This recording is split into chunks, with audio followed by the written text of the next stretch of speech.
never find where you are. Won't be, 'cause I never see why you're so afraid that you all away from me.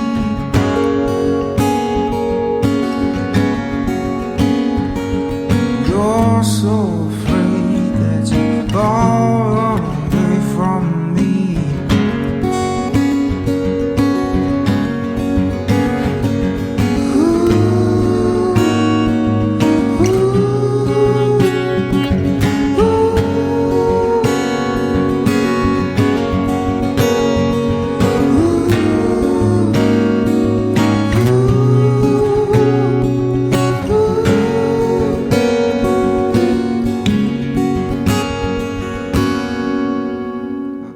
Hello, everyone. This is Stacy, and welcome back to Stigma Does Not Define Us, a podcast by Mental Health. I'm so excited today to introduce a gentleman named Austin Gomes. He is one of our U.S. retired Marines, and he has quite a story about things he went through as a child, things he went through as he entered the military, the things that he faced, and how he was a mentor within the military while he was there. Austin, I'm going to switch our spaces here. There he is. Hi, Austin. How are you? So nice to see you. Nice to see you. Thank you for joining us. You and I are old friends now, right? Yeah, we're old chaps, as they say. Yeah, old chaps. So, Some of you may know that I'm on another podcast where we're a lot goofier called the Rocky Files. We're all Rocky Balboa fans, and Austin was one of our guests over there. And when he saw Stigma Does Not Define Us, he reached out to me and said that he was very interested in talking about what he's been through. And I'm so grateful that you're here because, as you know, more men need to be talking. So I like to start by going all the way back, from when you were a kid and what those struggles were as a young person, because so much of what we went through at that time is what shapes us as we grow. So go ahead and start with that. yeah, it was always moving around. So since I was born, it's funny. I live in Ohio now. Mm-hmm. I'm 35. We moved here when I was like 17 or 18. Okay. That was my senior year. So like I spent like the last part of my school career in Ohio, Mm-hmm. but I was born in Ohio. But from the moment I was born in Ohio, we spent about maybe 6 months to a year, and then we moved. And then I didn't come back until I was about 18. Mm-hmm. But since we always moved, I was always going to different schools. It was always different towns. It was always new people, new. Right. So it always made me anxious, and it gave me like small panic attacks that I would deal with. I would shut down a lot. Mm-hmm. My dad would get upset with me a lot. Mm-hmm. He's like, what's wrong? Talk to me. And I would just shut down. I didn't want to say anything. I didn't want to talk.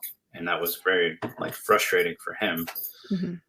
because I didn't want to talk about it.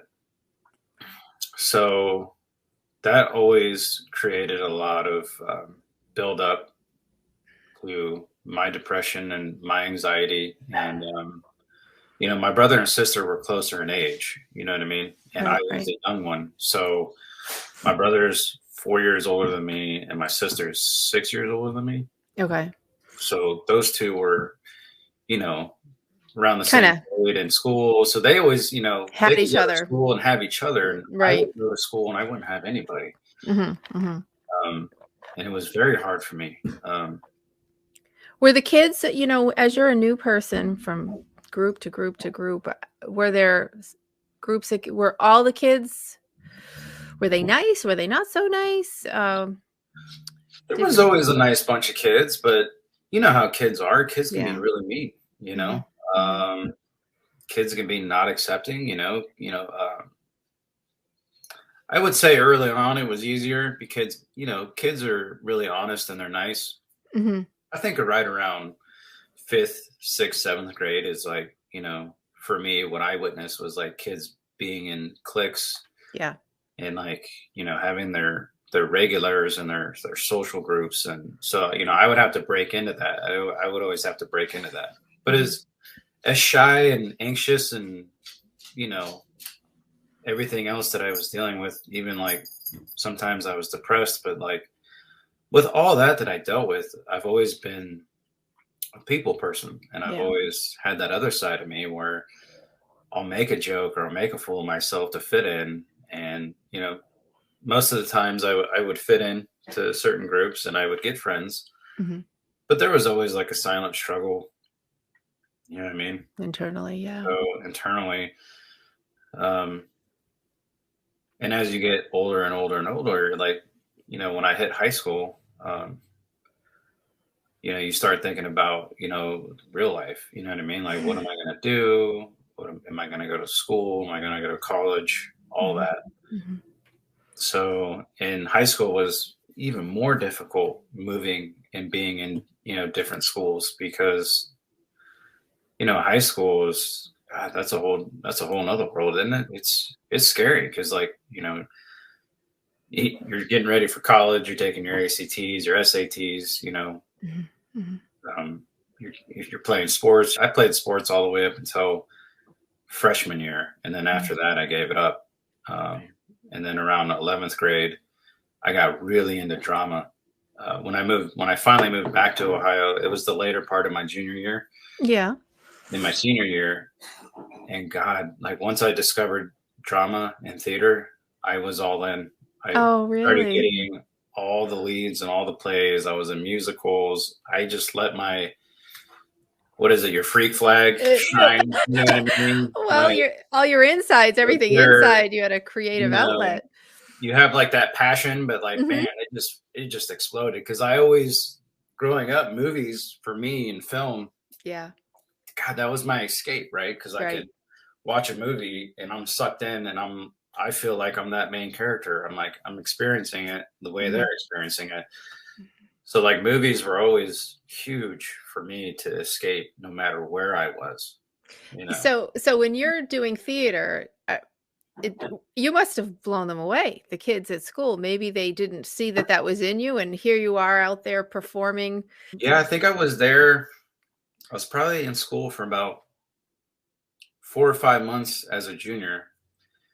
And then I just got into theater at the tail end of junior year. Mhm. So then the summer comes and then um I had done like my first play, and then like senior year came, and then I was doing all the plays, and then I was doing theater, but I was doing like musicals. Like I thought I would never do a musical, and here I am, I love singing and it. dancing up there, loving every minute of it. Love it. And then it it got me to a point where I was, gaining a lot of popularity, Mhm. and people were more accepting of me. And then like, they asked me to be the host at the talent show, which was like a big deal. I wore Nice. like this big suit, and I had like a co-host, and she wore like this big pretty dress, and we're up there, we have this whole act, and I'm being funny and people are laughing. It was like, yeah, like that was my outlet, That's exciting. That that was is my outlet. what let's transition over to your decision to join the military and the story around what people around you thought about that decision. Tell us about that. That was extremely tough for me. I knew I didn't want to do college right off the rip. Maybe I Mhm. wanted to do college later in life, but I Mhm. just did not want to do it. I was so sick of school Yeah. because school was like a negative. I barely graduated high school because Right. I absolutely just, it was more so the fact I didn't want to be there. I hated going to school as much as I liked Mhm. doing certain things in school, like theater and certain people that I connected with. And I still always felt new, and I still always felt like I never really belonged sometimes, you know Yeah. what I mean? Yeah. Because I was always walking in, I was always the new guy. Right. So um Kanye West had an album drop, his very first one, Mhm. and I loved it. I loved it. I listened to that album all the time. Uh-huh. And he had a song called Jesus Walks, which is one of my favorite songs. Yeah. And then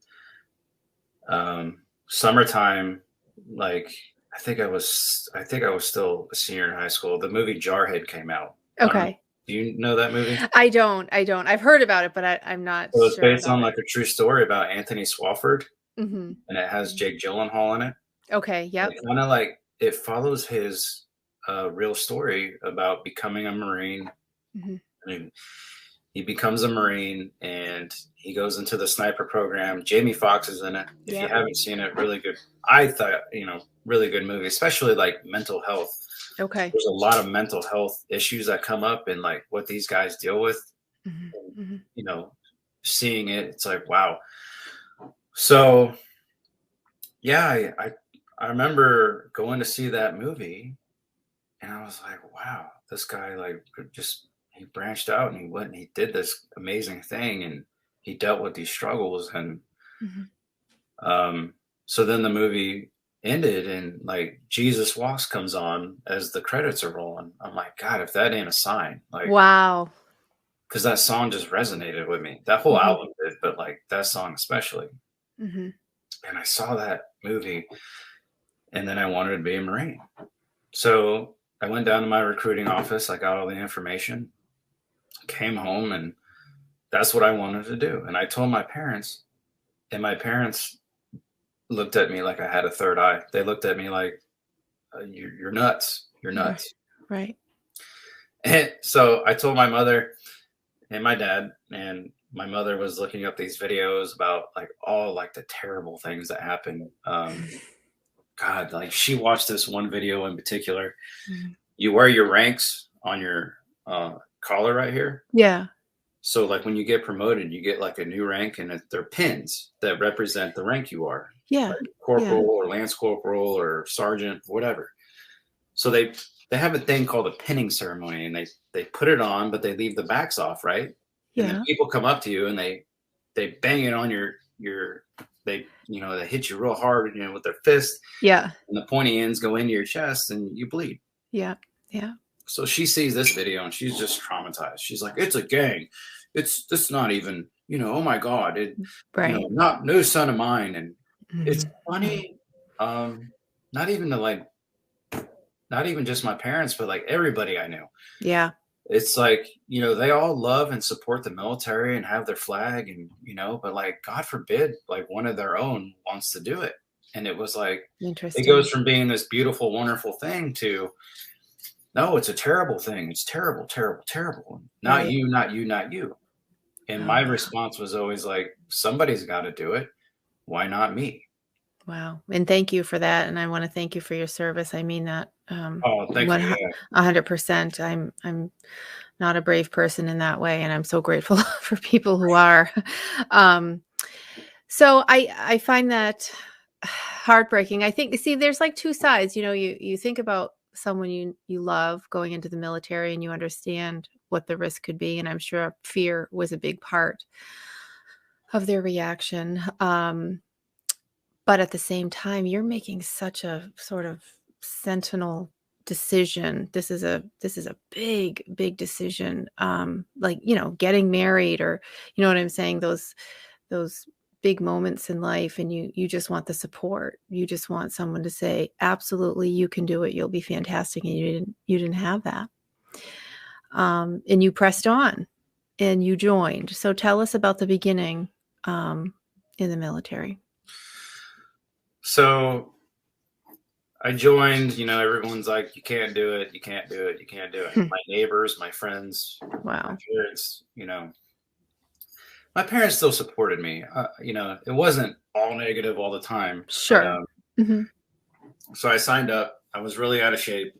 So like a couple of months leading up to it, I was losing weight because you had to lose so much weight to fit into the guidelines to even go. Got it. So, and one of my best friends now, who I'd worked with, his name is Jason. He decided he wanted to join too. Like I kind of told him everything that I was doing. He wanted in. He wanted to change. So he joined around the same time I did. We were supposed to go together, but like every time I would go to get sent off, they were like, hey, you got to lose a little bit more weight. So like one of the times we both went, they sent him and then I had to stay.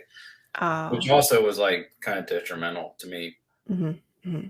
because I'm like, crap, like that was one of my best friends, and we're still best friends to this day. But like he got to go and I didn't. Yeah. So, but long story short, I finally get to go. I fly down there. I get on the bus, and it's like all that experiences that I had about being the new guy and going into new environments. Like, I'm like, Yeah. wow, it finally paid off because everyone, all these kids, were all 18, 19, we're young. We're on this big bus. It's super dark. It's in the morning. God, it's like 4 or 5 a.m. Sun's not out. You're driving on this big military base. They tell you to like everyone put their heads down. So like, you got your head down. You don't know where you're going. Everyone's afraid. Mm-hmm. Mm-hmm. And I'm not even kidding. I had like this just extreme calm, extremely calm. And I'm like, man, I'm used to this. I'm used to this already. So we get there. You get the drill instructor. He's on the bus. Like, get off my bus right now, dude. And you got kids like crying and, like, oh my God, and freaking out. I'm cool as a cucumber. Yeah. I remember it plain as day. And kind of like out of kind of like being a rebel, I had already shaved my head before I went.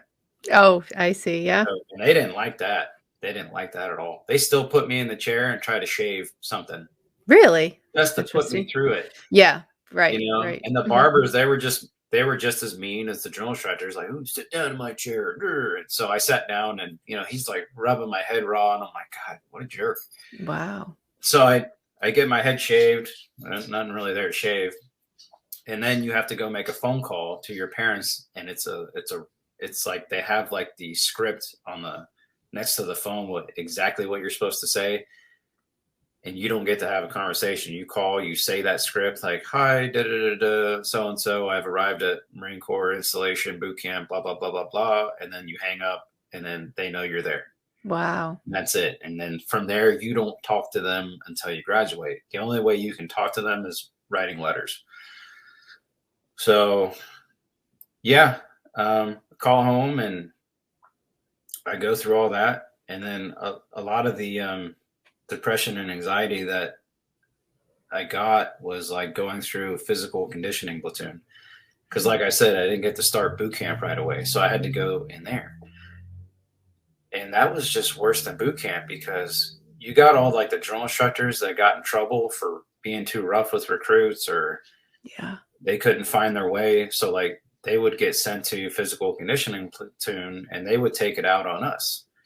And you knew they were taking it out on us. I mean, there was like training and being rough and, everything that you see, but like, I got punched in the face. I got thrown around. I got, it was bad. Like, so it motivated me to just get the heck out of there. Yeah. But like 2 weeks before I got out, I talked to this priest that was there, because you could always talk to religious figures. Mm-hmm. And, I got a tattoo of a wolf now, and I got the tattoo of the wolf because he was like, listen, he goes, I can see you're struggling. He goes, there's not much, salvation you're going to find in here other than in your own mind. Mm-hmm. And he goes, you signed up to be a wolf. He goes, they're all sheep out there, and you signed up to be a wolf. You have to be a wolf. You're dealing with wolves. He said, all these drill instructors and all this, they're wolves. You have to become that. Yeah. That resonated with me. So I did. I started trying to callous my mind. And anytime I would get punished or thrown, I would go right into it. You know what I mean? Mm-hmm, mm-hmm. They would sass me. Sometimes I would let it out, and I'd sass them back, and I'd get it even harder. You know what I mean? Like, right. So finally I got to start boot camp. Mm-hmm. But even then it started because there was a kid in physical conditioning platoon that we all knew him. He went into the bathroom and he cut both his wrists, and he, they woke us up to tell us, hey, so-and-so cut his wrist, and, and you go and they make you go into the bathroom and clean it up. And it's like, from there, for me, it started. It was like, God, like for me, that's where it started. Wow. That was the first time I really like saw somebody like, reach a breaking point mentally that they wanted to like check out, and they didn't want to be here anymore. I was like, holy crap.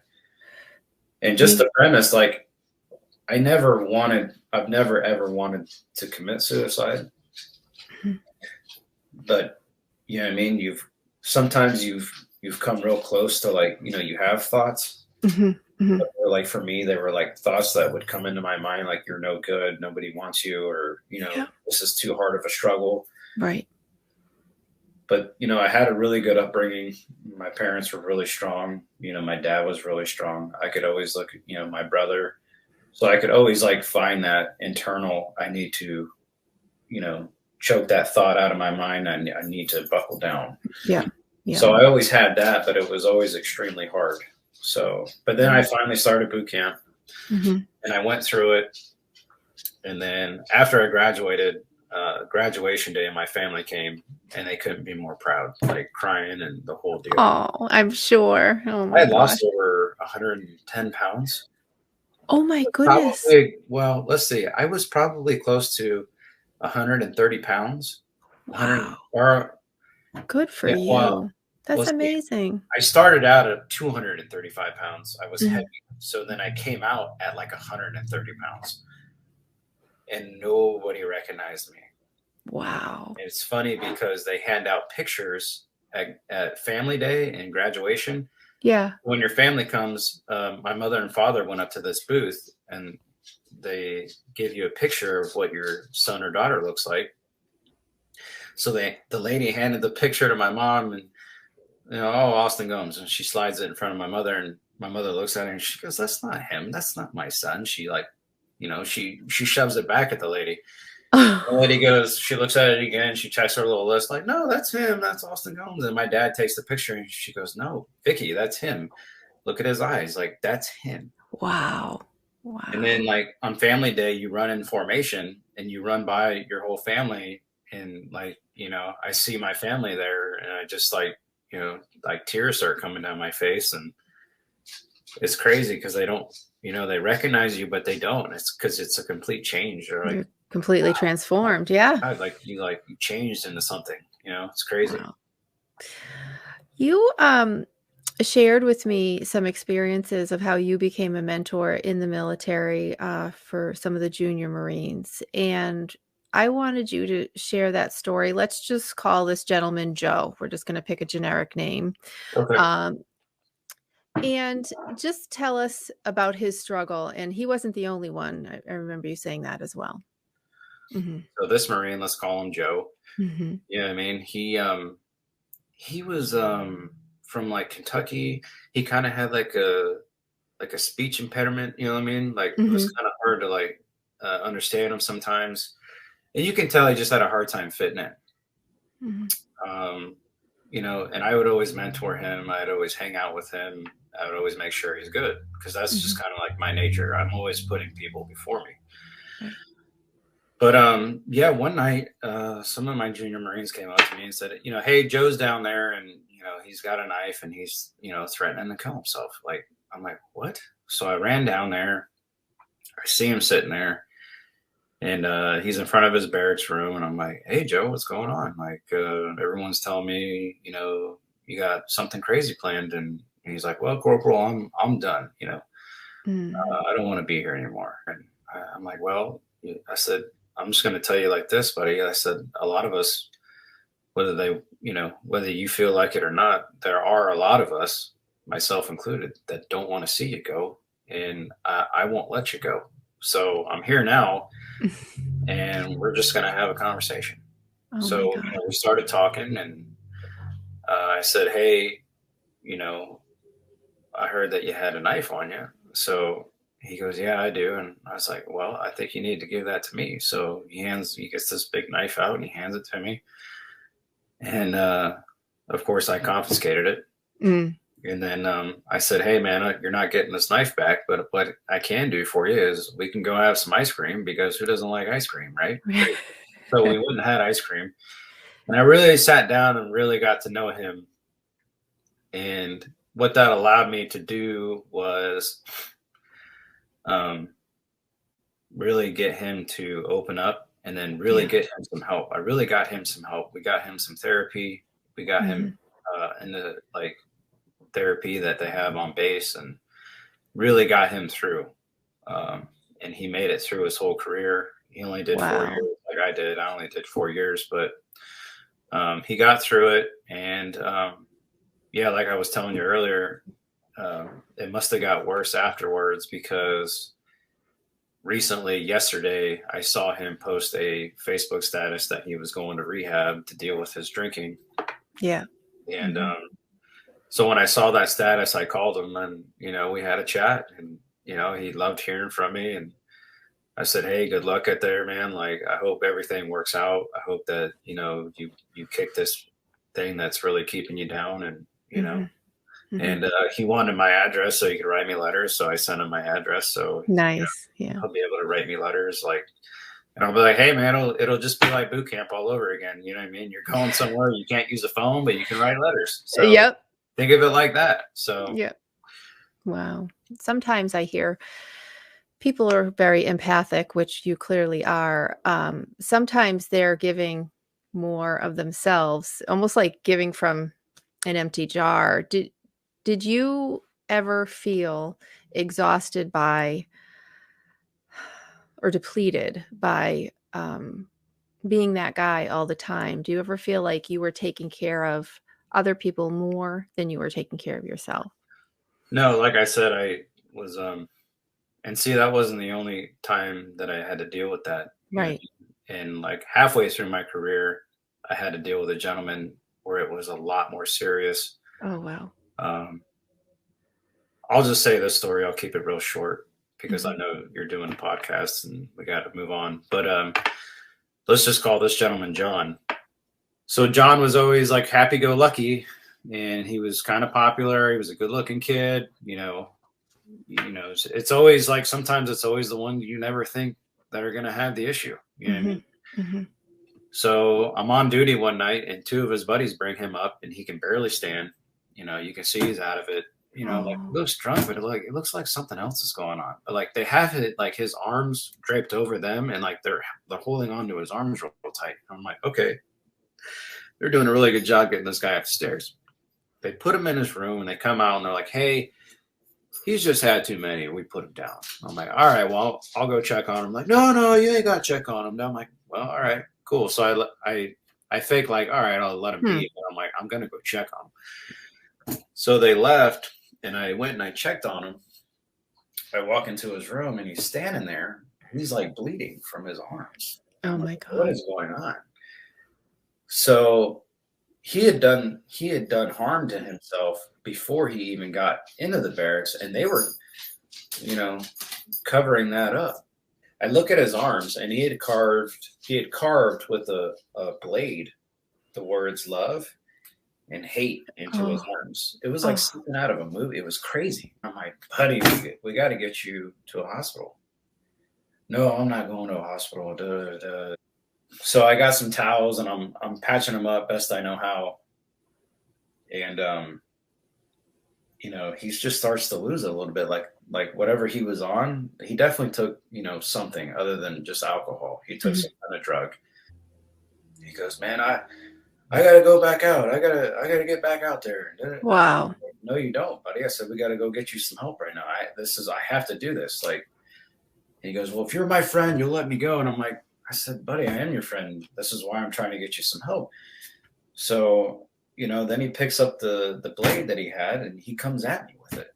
It's like, I stop him, and, he's like this. And then like, it's a little bit of a struggle. And then I grabbed him. I was a bigger guy. I grabbed him, and I pushed him up against the wall,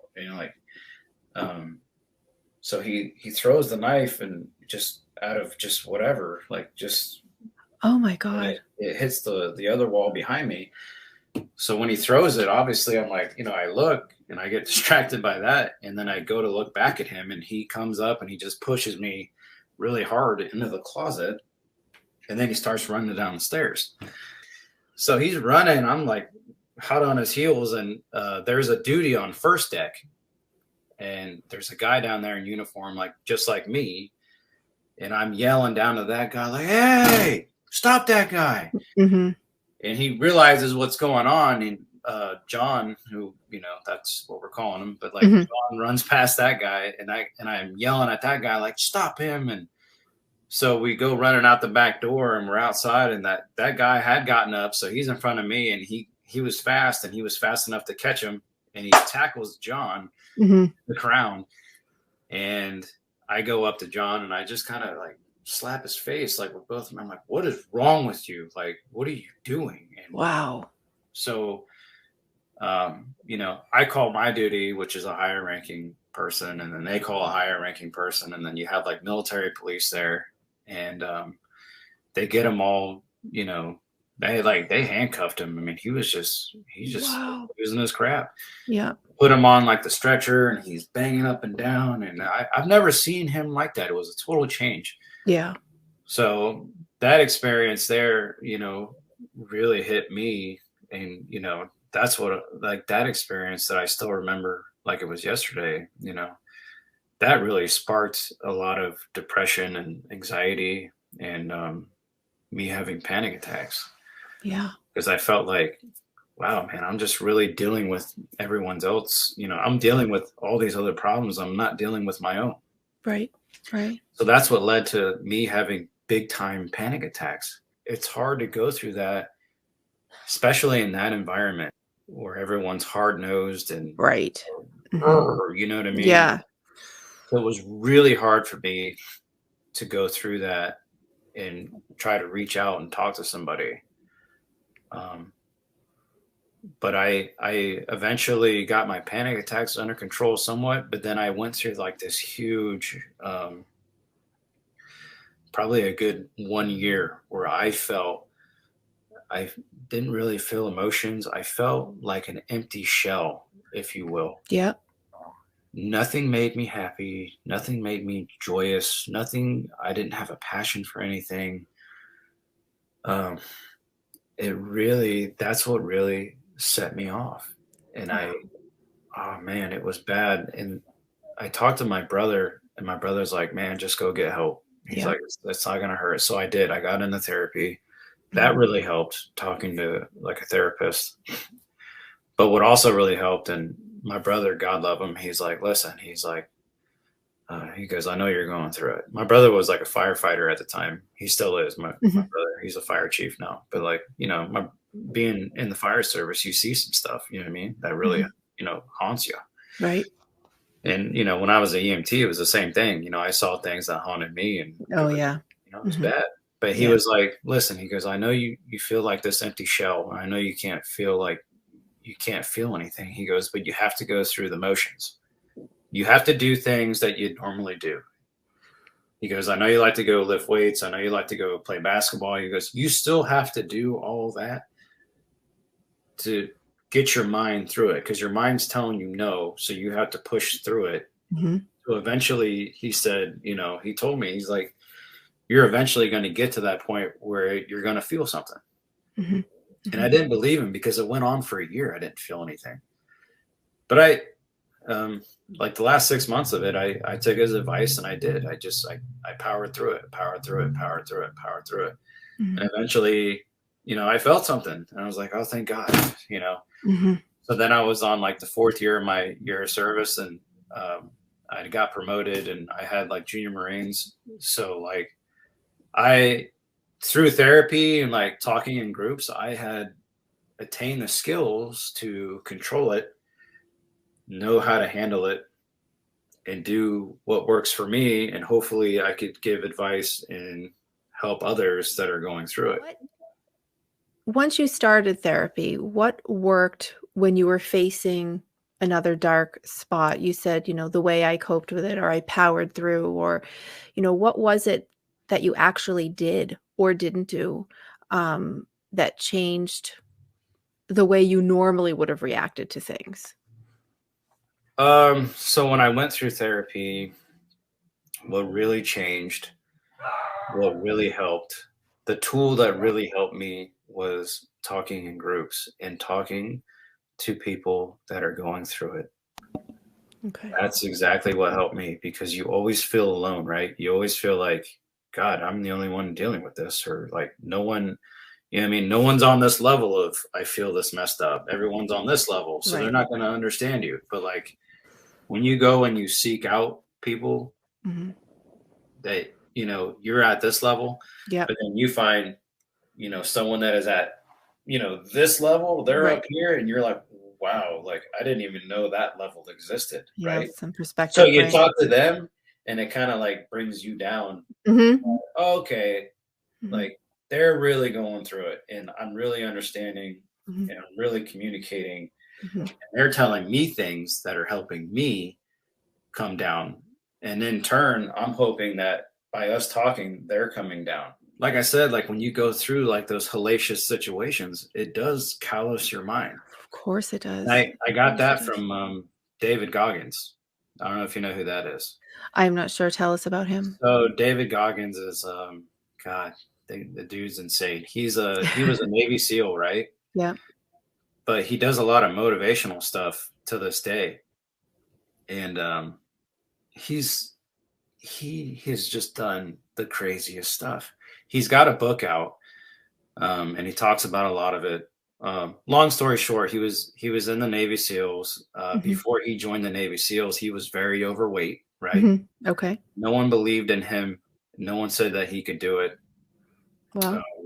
So he lost over 100 pounds and then joined the Navy SEALs. But like when you do the Navy SEALs, you go through like Hell Week. Yes, I've heard of that. Yes. They do that, and they drop a lot of guys. And he dropped out a lot of times. I forget how many times he dropped out, but he got cut a lot of times, and he had to come back.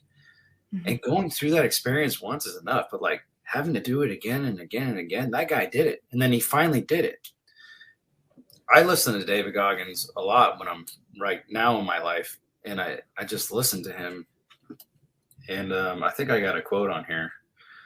Oh, here's one. People take classes on self-help, mental toughness, breathing control. The only way to get tougher is to put yourself in hellacious situations. Wow. Wow. But it's so true, right? Mm-hmm. Because if you stay in a safe place and you don't push yourself, you know, you're going to stay in that place of, oh my God, I'm, you know, depressed and anxiety. Okay. You're always going to feel that though. That's what I realized. I'm always going to feel feelings of depression, or I'm sad, or I'm all this. Mm-hmm. Good to like, you know, be able to talk to other people about it. Yeah. Especially someone like yourself that just wants to help people. Right. Thank you. Yeah. So, 'cause you're a nurse, aren't you? I am. And I'll tell you, one thing about being a nurse, or one thing that I notice, men, especially men who are struggling, are sometimes the most difficult to take care of, because they're resistant to help, any kind of help. It's like you could be in there because, you know, you had your appendix out. Clearly you need help, but you know, so many men do that stiff upper lip, tough guy thing. Right. And so as a nurse, you know, you can almost, from a vibe standpoint, you know what I'm saying? It's invisible, but you just feel it.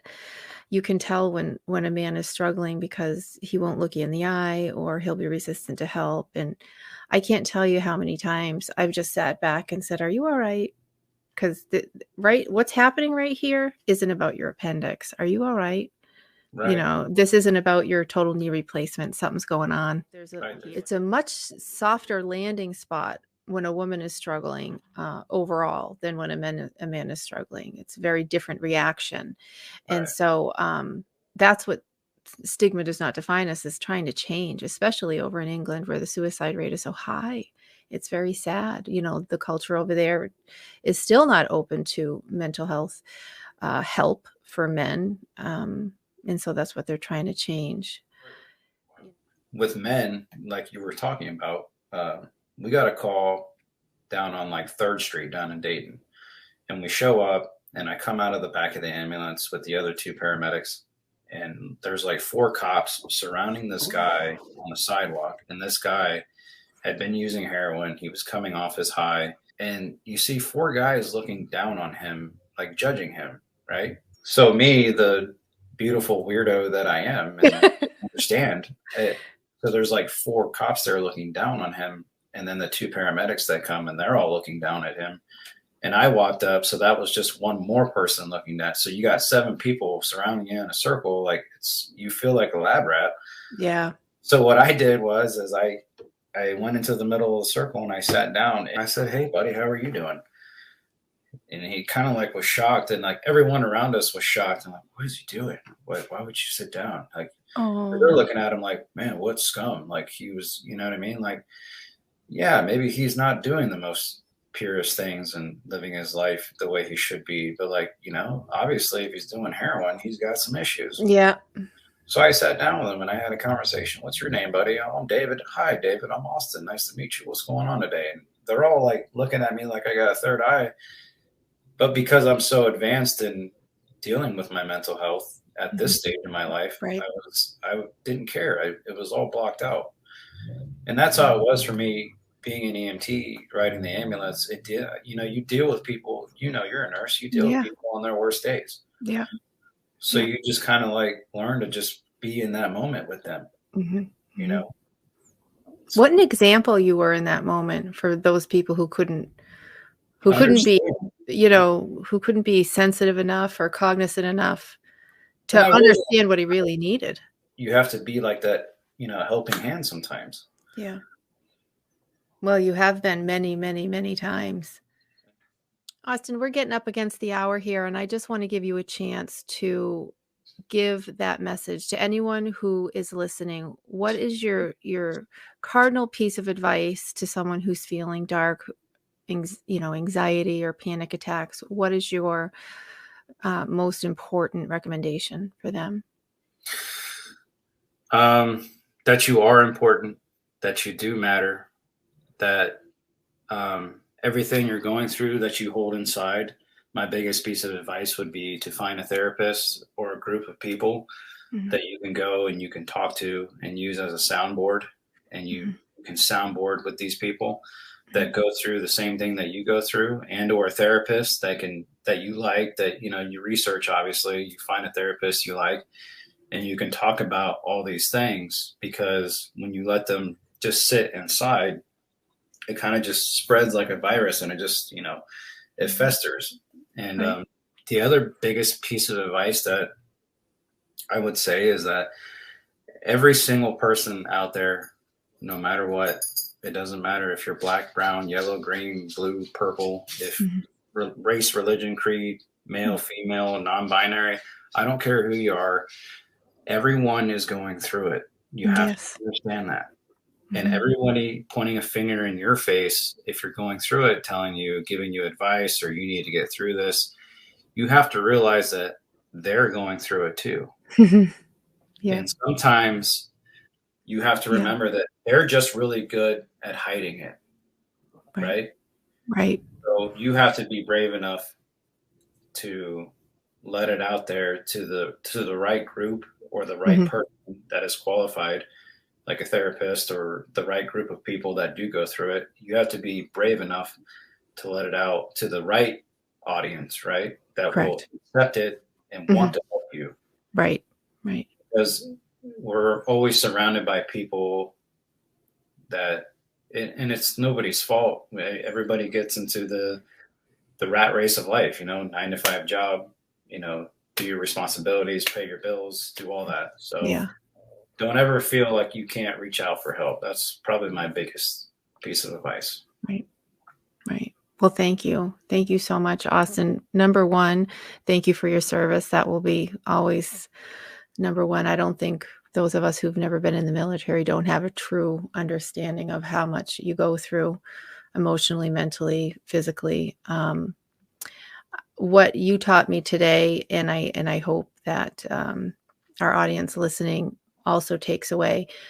You can't pour from an empty cup. And I think when you're witnessing all of these things, people who are having very severe problems, very dramatic, severe events, and you're in there trying to help them, that can also lead, as you said, to almost like a post-traumatic stress because the event was so scary. And then you need to go take care of yourself. So we do need to help each other, no doubt.